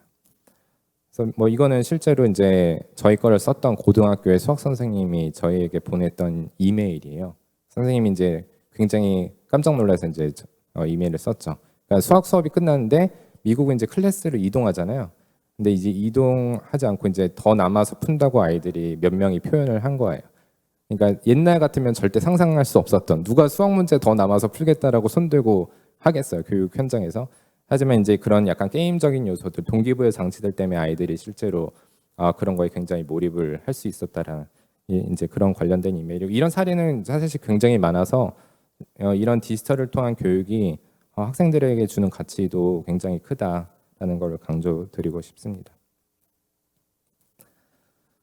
이거는 이제 미국의 그 대법관 중에 한 명인 소니아 소토마이어 대법관이 이제 얘기한 말인데, 저 개인적으로 굉장히 와닿아서 여기 넣었습니다. 그래서 사실 제가 이제 놀이라는 회사를 처음 창업하고 좀 지향했던 바이기도 해요. 그러니까 보편적인 교육의 평등을 저는 굉장히 중요하게 생각하는데, 그러니까 어떻게 보면 우리나라나 뭐 미국이나 어떤 나라를 가봐도 보편적인 교육이 이루어지는 곳은 거의 없죠. 그러니까 돈이 많거나 좀 더 좋은 기회를 가질 수 있는 그런 사람들은 분명히 존재하고, 우리도 뭐 사실 대치동이라는 동네에 대해서 그런 인식이 있잖아요. 대치동 가면 좋은 선생님이 많다. 그래서 어떻게든 가려고 하는 거잖아요. 그러니까 그런 것들이 실제로 통계적으로도 증명이 됐기 때문에 뭐 어떻게 보면 고객 입장에서도 저는 그만한 몇백만 원, 막 몇천만 원까지 들여가면서 막 과외를 시키고 이런 이 시장이 존재하는 것 자체가 어떻게 보면 지금 기존의 교육이 좀 깨지 못하는 한계라고 보고 있습니다. 그래서 저는 이 AI 기술을 통한 수학 교육의 이 혁신이 이런 지금의 어떤 그런 방식들을 깨고 모든 아이에게 어떻게 보면 많은 아이에게 공평한 기회를 줄 수 있는 굉장히 중요한 기회라고 생각하고 있고요. 저희가 이제 이런 제품들을 통해서 앞으로 좀 그런 방향으로 나아가는데 좀 기여하는 게 저희 목표이자 뭐 저희 회사의 전체 목표이기도 합니다. 그래서 긴 시간 강연 들어주셔서 감사합니다. 감사합니다.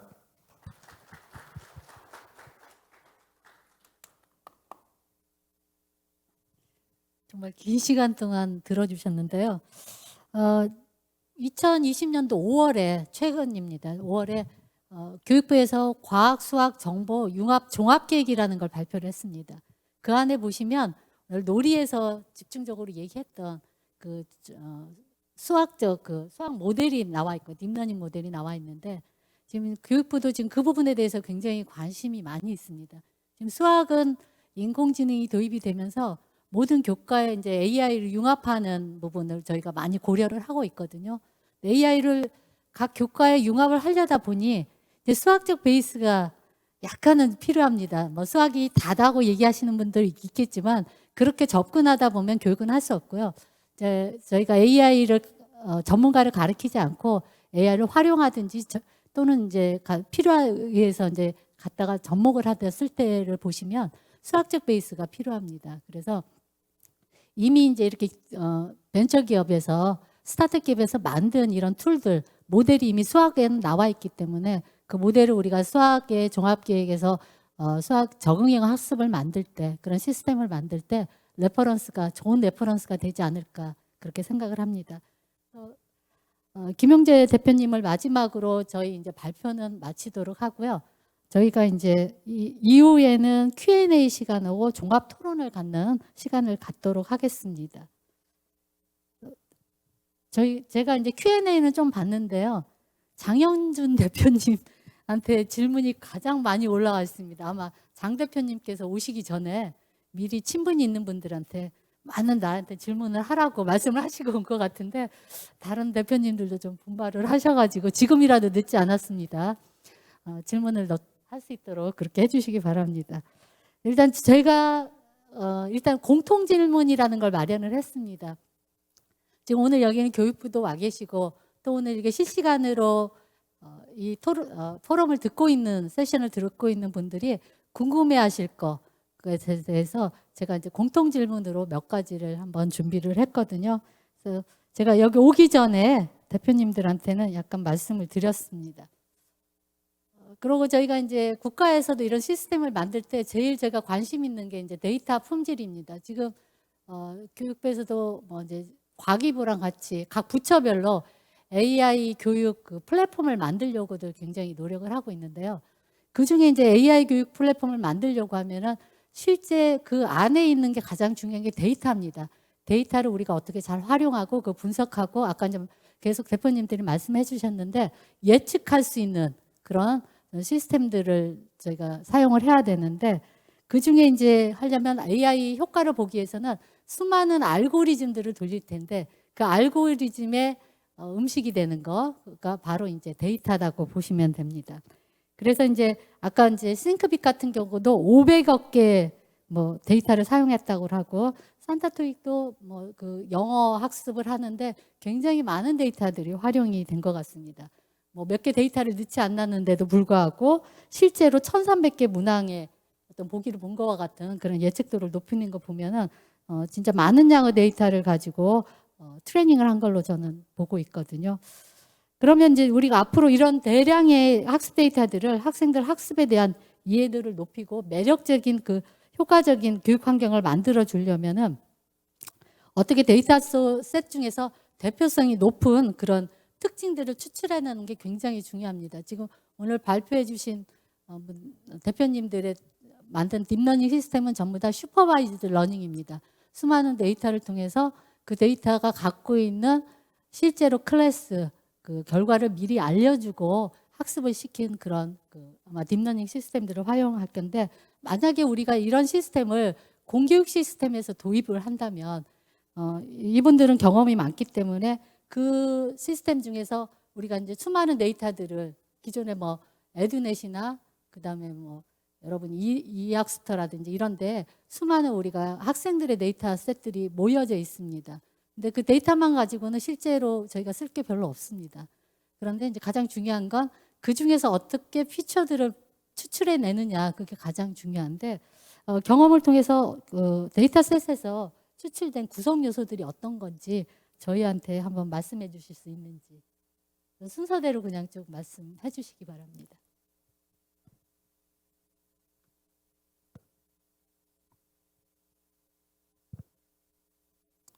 일단 그 리드가 다양한 이제 기존에 있었던 딥러닝 모델들도 많이 활용을 하고 있고, 그리고 저희가 이제 새로 좀 수학적 알고리즘을 만들어서 여러 가지 테스트를 해보고 있는데, 그 중에 unsupervised learning이 사실은 더 대부분을 차지하고 있기는 합니다. 다만 이제 교수님께서 말씀 주셨던 건 아까 전에 제가 이제 그 소타로 보여드렸었던 모델 중에 하나를 좀 언급을 해주신 것 같고요. 리드는 사실 그 데이터를 활용하는 데 있어서 가장 중요하게 생각하는 것이 방해받지 않은 데이터를 얼마나 아직 목표치를 갖고 있지 않는 AI에게 학습을 시켜서 통찰을 마련해내는가에 좀 더 많은 집중을 하고 있습니다. 그렇게 하기 위해서 기존에 물론 여러분도 많이 들어보셨겠지만 만약에 데이터가 오일이라고 하면 뭐 잘 레이블된 데이터는 금이다, 골드다 이런 표현이 있듯이, 저희도 레이블된 데이터들을 활용을 해서 연구하는 것들도 있지만 전혀 레이블되지 않은 데이터들이 어떤 특정 모델 위에 올라갔을 때, 저희는 사실 NLP 분야에 여러 가지 모델들의 그냥 데이터를 얹어놓고 어떤 결과들이 나오는지를 관찰하면서 지속적으로 나오는 통찰들을 그 초기에 나온 통찰들을 기반으로 계속 저희가 의도한 목표를 설정해 나가면서 모델들을 개발하는 방식을 갖추고 있거든요. 그래서 그런 식의 데이터를 활용을 했을 때 저희가 예상하지 못했었던 재밌는 좀 결과들이 더 많이 나오고, 그런 재밌는 결과들이 좀 흥행성 있는 논문으로도 지금 등재가 되고 있는 것 같습니다. 저희 같은 경우에는 그 전체 회원의 80% 이상이 아까 말씀드린 스마트 러닝, 디지털 패드를 이용해서 수업을 하게 되어 있습니다. 뭐 매주 학습을 하게 되어 있고, 실질적으로는 이제 자기주도 학습이기 때문에 매일매일 들어와서 학습을 하게 되어 있는데요. 학습을 할 때에 그 패드에 반응하는 것들을 시간적으로는 밀리세컨드 단위로 저장을 하도록 저희 그 최고 정보 책임자가 약 4년 전에 그런 설정을 통해서 데이터 수집을 하고 있습니다. 그리고 그 데이터를 수집할 때에 그 마스터 데이터, 아이들의 연령, 그리고 그 학습에 대한 진도, 문제의 난이도, 이런 것들을 전부 그 구분해서 저장을 하도록 하고 있기 때문에 거기서 이제 품질 좋은 데이터가 아까 말씀드린 것처럼 매일매일 실시간으로 쌓이고, 또 그것들을 실시간 피드백할 수 있도록 AI API를 연결해서 피드백할 수 있고 문제를 제공할 수 있는 형태로 되어 있습니다. 그렇게 이제 데이터 관리를 하고 있고요. 이게 많은 데이터를 또 활용하기 위해서 뭐 전처리 과정이나 이런 부분에 또 신경을 많이 쓰고 있습니다.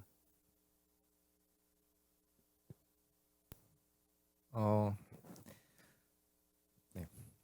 저희 놀이 같은 경우는 이제 지금 현재 수학에 좀 한정된 어떻게 보면 알고리즘에 특화해서 만들다 보니까 가장 중요한 부분이 사실 그러니까 여러 가지 변수가 있을 수 있겠죠. 아이들의 어떤 수학적인 능력을 예측하는 그런 알고리즘에는.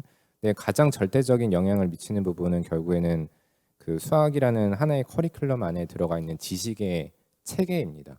그러니까 이 지식의 체계도를 어떻게 그려내느냐가 어떻게 보면 그 아이의 그 미래에 대한 예측을 하는 데 있어서 가장 절대적인 영향을 미치고 있어서 뭐 예를 들면 이 아이의 성별이 뭔지 나이가 뭔지 이런 정보들은 사실 그렇게 중요하지 않습니다. 이 수학적인 뭐 수학에 대한 이런 지식에 대한 알고리즘을 추정하는 데 있어서는. 그래서 이제 그거를 더 정교화하는데 저희가 지금도 더 신경을 쓰고 있고요. 향후에 뭐 물론 이제 다른 과목 같은 경우는 좀 다른 방식의 접근이 가능하다고 생각은 하지만 일단 수학은 뭐 한국이나 미국이나 거의 동일한 지식의 체계를 가지고 학습의 흐름을 가져가기 때문에 그거에 대한 좀 데이터 체계를 만드는 거 그게 가장 핵심적인 부분이라고 말씀드릴 수 있을 것 같습니다. 제가 최근에 본 논문 중에 하나가 수학 그 플랫폼에서 만든 이 머신러닝 시스템 중에 이런 게 있더라고요. 이모셔널 러닝이라고 해가지고 실제 문제를 풀 때 안 풀리면 사람이 이미지, 얼굴에 인상을 쓴다고 합니다. 그래서 그 이미지까지 캡처하는 그런 게 있는데 혹시 그런 걸 적용한 시스템이 있는지 한번 말씀해 주시겠습니까? 아니요, 저희는 아직 대부분의 제품이 모바일로 서비스되고 있고 모바일을 통해서 데이터를 모으고 또 이제 여러 가지 딥러닝 모델들을 실험하는 것도 모바일 제품이기 때문에 아직 인상 그 얼굴 얼굴 표정을 인식하는 것까지는 저희가 적용을 해본 적은 없지만 중요한 것은 현재 저희가 고려하고 몇 가지 시도를 해본 것은 아이 트래킹 기술입니다. 이제 모바일 화면을 보는 유저의 시선이 지금 어떤 컨텐츠, 어떤 단어에 지금 머물고 있으며 어떤 특정 단어에 오랫동안 머물러 있거나 아니면 어떤 특정 문장을 오랫동안 응시하거나 왔다 갔다 눈을 돌리면서 인식하고 있다라는 것은 그걸 모른다라는 뜻으로 해석을 할 수가 있거든요. 그렇게 해서 모으는 여러 가지 이제 데이터를 통해서 굳이 학생이 나는 이 단어를 모릅니다. 이 문장을 해석하지 못하겠습니다. 혹은 이 보기에 대해서 고민을 많이 하고 있습니다라고 터치를 통해서 저에게 데이터를 제공하지 않아도 아이 트래킹만으로 사실 많은 데이터를 확보할 수는 있습니다. 그런 시도들을 통해서 학생들에게 좀 더 정교한 개인화 교육을 하기 위해서 몇 가지 시도를 해본 적은 있습니다.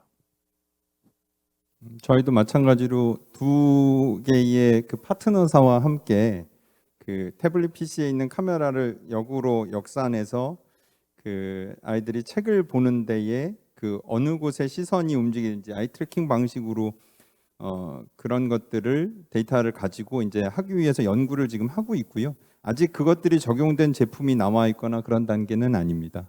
그리고 저희는 이제 문제를 풀 때 그 오답에 대한 그 회피하는 방법들을 아까 말씀드린 그 데이터의 패턴들을 분석을 해가지고 AI가 그 다음을 제공하는 형태로 지금 진행을 하고 있습니다. 네, 뭐 저희도 뭐 지금 현재 제품에 그런 아이 트래킹 같은 기술을 접목하진 않았고요. 물론 이제 그런 뭐 아이 트래킹뿐만이 아니라 어떤 행동 패턴과 관련된 부분은 좀 지속적으로 연구는 하고 있습니다. 그게 실제로 그래서 아이들의 어떤 집중도나 이런 거에 영향을 미치는 부분이 뭐 충분히 이제 검증이 되면 이제 제품 부분에 있어서도 이제 반영은 할 생각이지만 일단 뭐 지금은 뭐 반영하고 있지는 않습니다. 우리나라 기업들도 굉장히 많이 진보가 됐다고 저는 생각이 됩니다. 제가 공통 질문 한 4가지 정도 준비를 해왔는데 시간이 없어서 그냥 한 가지만 더 말씀드리겠습니다. 아까 이제 제가 서두에 중간 말씀드렸지만 실제로 이제 에듀테크 기업들이 공교육에 그냥 자연스럽게 진입하는 상황이 코로나 19 덕분이기도 하고요. 그러면 이제 이 상황이 코로나 19 이후에 포스트 코로나 이후에도 지속되리라고 봅니다. 왜 그러냐면 기술이 굉장히 너무 빨리 변하기 때문에 이걸 그 교육기관이라든지 아니면 교육부라든지 정부 주도적으로 이걸 이끌어 나가기는 역부족이라고 봅니다. 그러면 자연스럽게 기업들이 참여를 해서 새로운 기술로 우리들의 교육의 현장에 있는 여러 가지 문제점들을 해결해 주기도 하고 그다음에 저희가 이제 실제로 도움을 많이 받기도 할 거라고 생각을 하는데요. 만약에 에듀테크 기업들이 교육 현장으로 들어오게 된다면은 실제 이제 그런 시도들을 많이 해보셨을 텐데 그동안은 좌절을 많이 느끼셨을 거라고 생각을 합니다. 그러면 에듀테크 기업 입장에서 공교육과 상생할 수 있는 그런 전략적인 것이 있다면 한번 말씀해 주시겠습니까? 김용재 대표님부터 거꾸로 한번 해볼까요? 저는 일단은 뭐 사실 우리나라가 특히 뭔가 사교육과 공교육을 구분하는 부분이 이제 굉장히 크다고 생각하는데, 뭐 미국 같은 경우만 봐도 사실은 외부의 이제 컨텐츠가 좋다고 하면 사실 뭐 학교가 알아서 그걸 사가고 이제 이런 분위기가 많이 만들어져 있는데, 한국은 약간 그런 거에 대한 아직까지 공공성에 대한 뭐 고민을 많이 하시는 것 같아요. 그래서 뭐 그 부분은 뭐 저도 충분히 이해는 하는데, 이제 어쨌든 뭐 코로나 이후에 이제 공교육도 많이 이제 바뀌어야 된다는 측면에서 봤을 때 기존에 이제 많은 에듀테크 회사들이 결국에는 공교육에 들어갈 수 있는 채널을 만들어 주는 게 일단 가장 중요하다고 생각을 하고 있고요. 그러니까 사실 공교육 입장에서, 학교들 입장에서 보면 어느 정도의 예산이 만약에 주어진다면 그 학교들 입장에서도 결국 선생님들은 가장 좋은 서비스를 선택을 할 거거든요. 그런 이제 어떻게 보면 장을 만들어 주는 게 가장 중요하다고 생각하고, 뭐 그냥 아이디어 같은 거라면 뭐 일종의 우리가 앱스토어처럼 어떤 공교육 쪽에 그런 마켓플레이스, 오픈 마켓플레이스가 있다면 학교들에서 알아서 이제 선택을 해서 쓸 수 있는 그런 구조로 갈 수 있지 않을까, 자연스럽게. 그러면 굳이 뭐 공교육이다 사교육이다 이런 걸 구분할 필요도 없어진다고 생각을 하고 있습니다. 예, 뭐 저희는 이런 제품을 제작하는 과정에 있어서 선생님들하고 협업을 열심히 하고 있습니다. 근데 이제 전문 선생님 그룹이 여러 있는데, 이번에 코로나 상황을 맞으면서 사실은 저희가 제공하는 서비스에 대해서 워낙 잘 알고 계시니까 그런 것들을 학교 현장에서 쓸 수 있게 제공해 달라는 역할이 굉장히 많으셨었거든요. 그 전에는 사실은 저희가 학교에 뭔가를 제공한다는 것이 저희도 사실 잘 모르는 길이고, 아마 학교 현장에서도 그러한 것들이 필요가 하지 않으셨을 수 있을 것 같아요. 근데 이번 상황에서 상호 간에 그런 부분에 대해서 알게 되었고, 향후에 코로나 이후에도 저희는 이번 상황을 겪으면서 유아 초등까지 그리고 중등까지 학교가 얼마나 필요하고 소중한 존재라는 것을 모두 온 국민이 다 느꼈다고 생각을 하고 있습니다. 그래서 아날로그와 디지털이 함께 융합해야 아이들 교육에 분명히 도움이 된다고 생각하고 있기 때문에 저희 같은 에듀테크 업체들이 만든 서비스들도 도움이 충분히 될 수 있을 거라고 생각이 되고, 나라장터가 존재하는 것처럼 우리 대표님이 말씀하신 것처럼 마켓플레이스가 존재해서 학교 현장에서 필요한 것들을 충분히 검증해서 선택적으로 필요한 곳에 적시적소에 사용할 수 있는 환경이 되면 좋을 것 같다, 이런 생각이 듭니다. 리드 같은 경우에는 한국 공교육과 아직은 어떤 협업을 해본 적은 없습니다. 다만 이번에 K 뉴딜 정책을 통해서 지금 리드가 이번에 미래엔이라고 하는 이제 교과서 업체, 제가 알기로는 지금 1등 하고 있는 교과서 업체의 자회사 펀드에서 이번에 투자를 유치하게 됐었는데, 그 인연으로 지금 미래엔이나 아니면 공교육의 컨텐츠를 제공했었던 회사들과의 협업을 통해서 이번 K뉴딜에 참여하는 방향성으로 좀 생각을 하고 있고요. 사실 저희가 그동안 집중했다라기보다는 많은 좀 주문이 들어오고 문의가 들어왔던 영역은 타 국가의 교육부들이었습니다. 원래 AI 기술이라는 게 교육 쪽에서 생각을 했을 때는 미래의 기술, 미래에 반드시 도입될 것 같은 혹은 되어야 하는 기술로 작년까지는 그렇게 생각을 했었던 것 같아요. 근데 올해부터 지금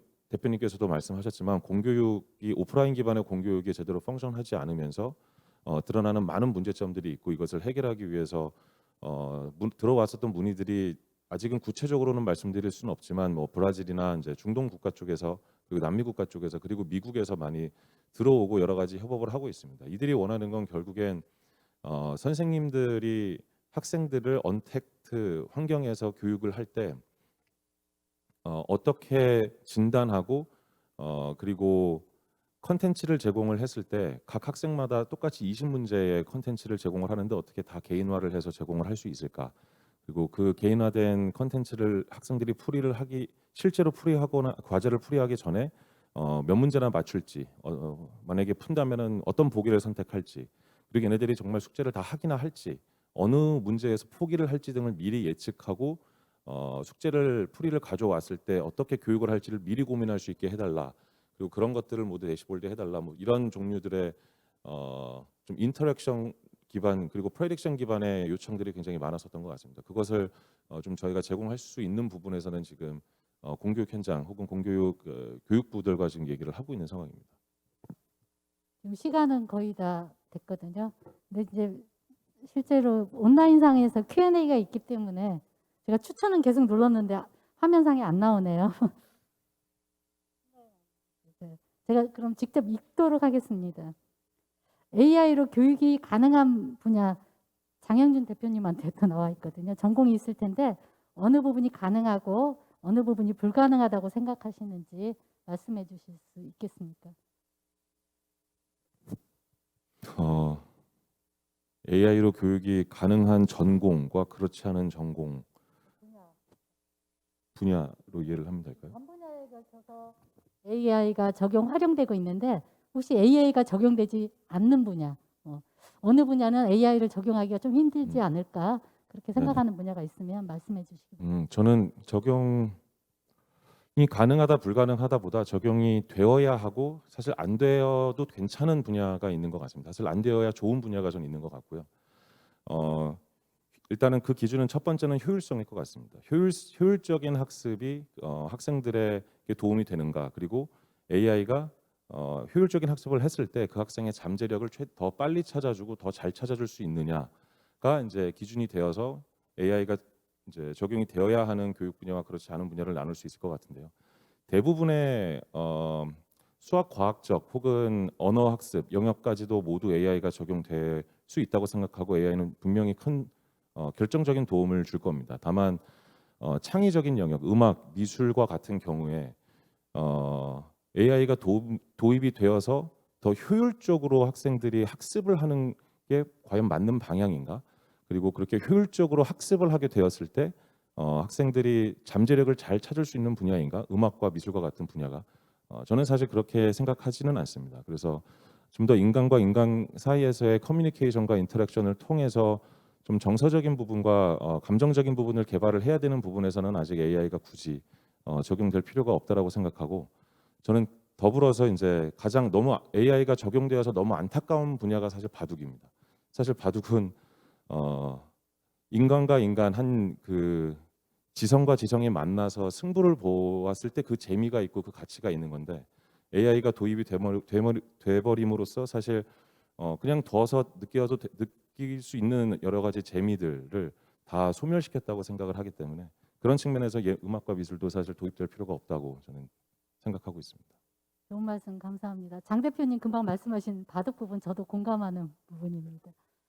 AI를 통해서 우리가 상호작용을 통해서 아까 말씀하셨듯이 잠재력을 이끌어내고 그 분야의 효율성을 높인다면 AI 기술이 도입이 되는 게 마땅하겠죠.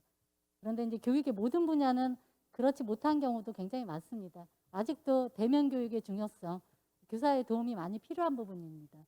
교사가 뭐 코치로서의 역할을 하지만 실제 현장은 코치보다도 기존에 있는 그런 또 따뜻한 손길이 필요한 부분도 있거든요. 그래서 AI 기술은 우리 교육 현장에서의 한계점, 그동안 저희가 이제 문제다고 생각했던 그런 부분에서 접목해서 들어오면은 훨씬 더 교육 현장이 풍부해지지 않을까 그런 생각을 해봅니다. 시간은 제가 너무 늦어서요. 여기서 마치도록 하고, 오늘 세 분의 연사님들 고생 많이 하셨습니다. 또 플로어라든지 지금 온라인에서 질문을 해주셨는데 제가 시간 관계상 다 불러드리지 못한 점 죄송스럽게 생각하고, 나중에 혹시 기회가 된다면 그분들 질문 제가 개인적으로라도 대답을 해드리도록 하겠습니다. 자, 지금 한번 수고해 주신 연사님들께 박수 한번 쳐드리겠습니다. 네, 유익한 시간을 만들어주신 네 분께 다시 한번 감사드립니다. 마무리 연설 부탁드리겠습니다. 네네. 저 마무리라고 생각했는데 또 해야 되는가요? 시간 너무 늦었고요. 아무튼 오랫동안 장시간 동안 저희와 함께 해주셔서 감사합니다. 저는 전주교육대학교 컴퓨터교육과 유정수입니다. 반갑습니다. 네, 감사합니다. 현장에 실감나는 이야기라 더욱 와닿았던 것 같습니다. 이제 글로벌 인재포럼 2020 1일차 순서가 모두 마무리되었는데요. 모두 도움 많이 되셨나요? 저 또한 옆에서 강연과 토론, 세션을 들으며 인공지능, AI와 인간 어떻게 공존할 것인지 곰곰이 생각을 해봤습니다. 아직 답이 딱 떠오르지는 않지만 내일까지 준비된 프로그램을 함께하면 어느 정도 답을 내릴 수 있지 않을까 생각합니다. 내일은 더욱더 다양한 주제와 풍성한 내용으로 다양한 세션 및 강연이 진행될 예정입니다. 자세한 내용은 사전에 문자로 보내드린 링크를 통해 프로그램을 참고하시길 바라며 내일도 많이 참석하셔서 미래 인재 양성에 대한 유익한 지식과 정보를 함께 공유하시기 바랍니다. 사용하신 통역기는 그대로 자리에 두고 퇴장해 주시면 됩니다. 오늘 하루 글로벌 인재 포럼에 참석하시는 분께서는 퇴장하시면서 발급받으셨던 명찰을 세션장 밖 명찰 수거함에 반납 부탁드리며 내일도 참석하시는 분들은 금일 발급받으신 명찰을 내일 꼭 지참하시어 참석해 주시면 감사하겠습니다.